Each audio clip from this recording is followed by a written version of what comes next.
वहीं यूपी उपचुनाव से जुड़ी बड़ी खबर आपको बता दें कि 10 में से 9 सीटों पर बीजेपी चुनाव लड़ने जा रही है। मीरपुर की सीट से आरएलडी चुनाव लड़ेगी। बीजेपी की बैठक में ये बड़ा फैसला लिया गया है। यूपी उपचुनाव को लेकर दिल्ली में जेपी नड्डा के आवास पर मंथन हुआ था, जिसमें अमित शाह और सीएम योगी दोनों डिप्टी सीएम मौजूद रहे थे।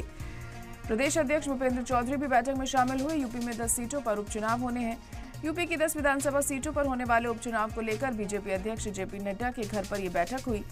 बीजेपी 9 सीटों पर चुनाव लड़ेगी, इस बैठक में तय हुआ। वहीं एक सीट आरएलडी को दी गई है।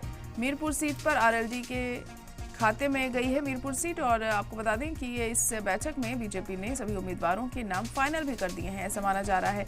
इस मीटिंग में गृह मंत्री अमित शाह, यूपी बीजेपी अध्यक्ष भूपेंद्र चौधरी, सीएम योगी आदित्यनाथ, दोनों डिप्टी सीएम केशव प्रसाद मौर्य, ब्रजेश पाठक मौजूद रहे और कई अहम फैसले इस बैठक में लिए गए। और इसी दौरान ये भी तय किया गया कि उपचुनावों में 9 सीटों पर बीजेपी चुनाव लड़ेगी और एक सीट आरएलडी को दी जाएगी।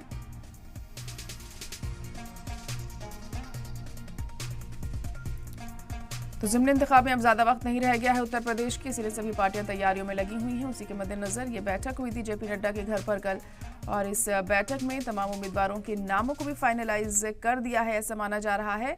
और बीजेपी 9 सीटों पर इस बार चुनावी मैदान में उतरेगी इन ज़िमनी इंतखाब में, और एक सीट आरएलडी को दी जा रही है। तो मीरपुर सीट आरएलडी के खाते में जा रही है इस बार। अब देखना होगा कि वहाँ की आवाम का कैसा रिस्पॉन्स रहता है आरएलडी को के उम्मीदवार को लेकर, और जो बाकी की 9 सीटें हैं उस पर बीजेपी अपने उम्मीदवार उतारेगी। और बताया जा रहा है कि तमाम उम्मीदवारों के नामों पर भी मंथन किया गया। इस दौरान गौर वखौज तमाम चीज़ों को लेकर हुआ है कि क्या कुछ अहम चीज़ें ध्यान में रखते हुए उनका नाम फाइनल किया गया है, ये देखना होगा। हालांकि लिस्ट अभी तक जारी नहीं हुई है, लेकिन माना जा रहा है कि सभी के नाम फाइनल कर लिए गए हैं कल हुई इस बैठक में। तो 10 में से 9 सीटों पर ही बीजेपी इस बार उपचुनावों में उतरने जा रही है, और एक सीट आरएलडी के लिए छोड़ी है। आरएलडी अपना एक उम्मीदवार यहां से उतारेगी, और वो कौन होता है और मीरपुर सीट से आरएलडी कैसा परफॉर्म करती है, ये भी देखने वाली बात होगी।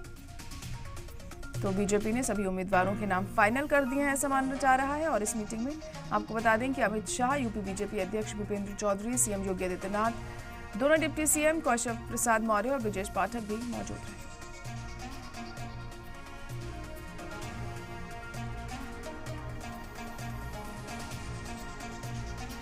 तो ज़िमनी इंतखाब में अब ज्यादा वक्त नहीं रह गया है। बीजेपी लगातार आगे की रणनीति बनाने में लगी हुई है। तमाम अहम मुद्दे भी उठाए जा रहे हैं इस दौरान लोगों के बीच जाकर, ताकि इन 10 सीटों में से ज़्यादा उसके खाते में जाएं और सभी सीटें जीतने की कोशिश जाहिर तौर पर बीजेपी की रहेगी।